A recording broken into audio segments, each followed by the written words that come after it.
Morning fam, welcome to Talking About Sports with Rahman.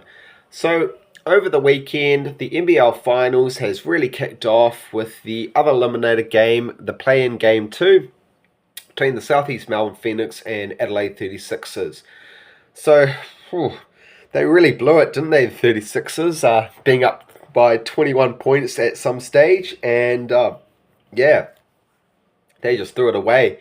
And Mike Wells would be livid with himself. Kendrick Davis having a fantastic game for the 36ers. Montrezl Harrell, he's been a standout player throughout the whole season for the 36ers. But they need to bring in some new management or some new leadership.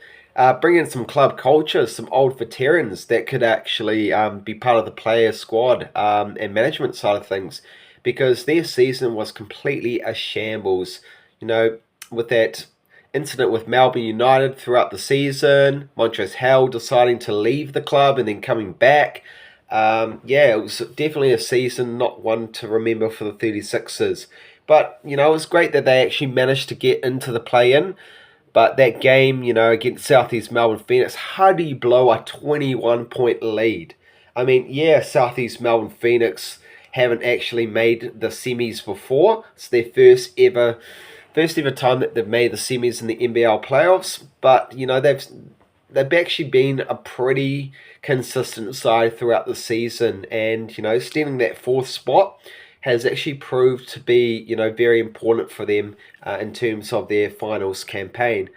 So they've actually won the game 85-75. They won by 10 points. So they've had a bit of a competition against the 36ers, winning the previous 2 games against them. So, in terms of them, they weren't really the underdog team against the 36ers. I would say the 36ers were definitely the underdog team, and especially, being that 6th place team on the cusp of just, entering the play-in, they've definitely surpassed their expectations for the season. But it's been great for the Southeast Melbourne Phoenix, as another Melbourne-based team in Melbourne, and I will definitely be rooting for them if they don't win against the Hawks. So in terms of that, that's going to be a very tight series between the Hawks and the Southeast Melbourne Phoenix.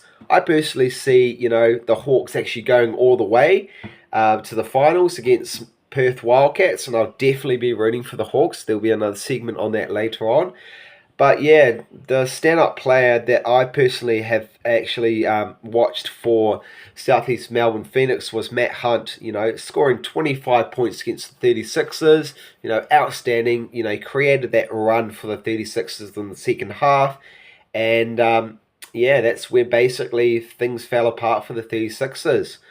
So, seeing themselves as the underdog for this potential matchup against the Illawarra Hawks, it's going to be interesting if they can steal Game 1 in Wollongong.